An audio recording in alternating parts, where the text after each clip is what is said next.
कहते हैं कि इश्क में कई बार इंसान अंधा हो जाता है और ये अंधापन ही होता है जो इंसान को सही और गलत की पहचान करने नहीं देता। कुछ ऐसा ही हुआ कन्नड़ एक्टर दर्शन थोगुदीपा के साथ। कन्नड़ एक्टर दर्शन थोगुदीपा पर अपने ही फ़ैन के कत्ल करने का इल्ज़ाम है। कन्नड़ एक्टर दर्शन और उनकी को स्टार पवित्रा गौड़ा को 11 जून को हत्या के मामले में गिरफ्तार किया गया। दोनों का नाम तब सामने आया जब जांच के दौरान सीसीटीवी फुटेज में दर्शन और पवित्रा क्राइम सीन से निकलते दिखे। इसी के साथ गुरुवार को बेंगलुरु पुलिस ने दर्शन के करीबी नागराज और को स्टार प्रदोष को भी गिरफ्तार कर लिया। पुलिस के मुताबिक नागराज ही इस हत्याकांड में दर्शन और दूसरे आरोपियों के बीच डीलिंग कर रहा था।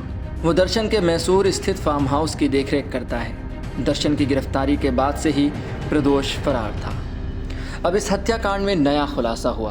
बेंगलुरु पुलिस के मुताबिक कन्नड़ एक्टर दर्शन ने हत्या की जिम्मेदारी लेने के लिए अपने 3 साथियों को 15 लाख रुपए ऑफर किए। मृतक रेणुका स्वामी एक्टर दर्शन का हार्डकोर फैन था। जनवरी 2024 में कन्नड़ एक्ट्रेस पवित्रा गौड़ा ने दर्शन के साथ अपनी 10वीं एनिवर्सरी मनाई। इससे दोनों का रिलेशनशिप विवादों में आ गया क्योंकि दर्शन पहले से ही शादीशुदा हैं और ये उनके फ़ैन को बहुत बुरा लगा। इस खबर से रेणुका स्वामी काफ़ी नाराज़ था। वह लगातार पवित्रा को अलग अलग फेक आईडी से मैसेज करके दर्शन से दूर रहने के लिए कह रहा था। शुरुआत में पवित्रा ने उसके मैसेज को इग्नोर किया, लेकिन बाद में रेणुका आपत्तिजनक मैसेज करके धमकियां देने लगा। पुलिस के सूत्रों के मुताबिक पवित्रा ने दर्शन को रेणुका की हत्या के लिए उकसाया, उसे सज़ा देने के लिए कहा।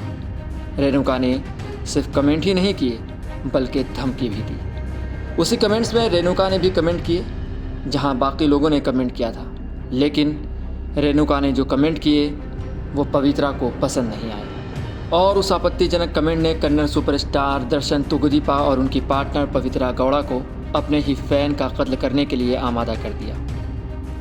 रेणुका स्वामी की पहचान हो जाने के बाद दर्शन ने अपने गुर्गे राघवेंद्र को रेणुका को किडनैप करने के लिए कहा।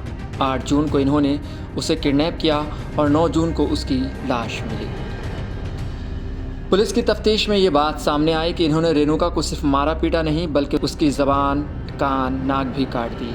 रेणुका स्वामी का शव बेंगलुरु के सुमनहली ब्रिज के पास मिला और पोस्टमार्टम रिपोर्ट में उसके शरीर पर 14 से 15 चोट के निशान पाए गए। पुलिस को यह अंदेशा है कि इन चोटों के लिए एक भारी वस्तु का इस्तेमाल किया गया।